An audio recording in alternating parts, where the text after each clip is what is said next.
Hey guys, in this video, I will show you how to fix Roblox mobile camera glitch. Alright, let's begin. First, open Roblox on your phone and load into any game. You can open any random game, it does not matter. Once the game loads, tap the Roblox icon at the top left corner of the screen and go into Settings. From here, find Camera Mode and make sure it is set to Classic.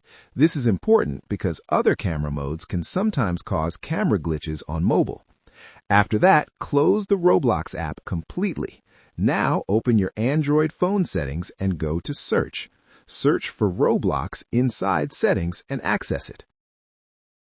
Now tap on Storage. Here, tap Clear Cache and Clear Data.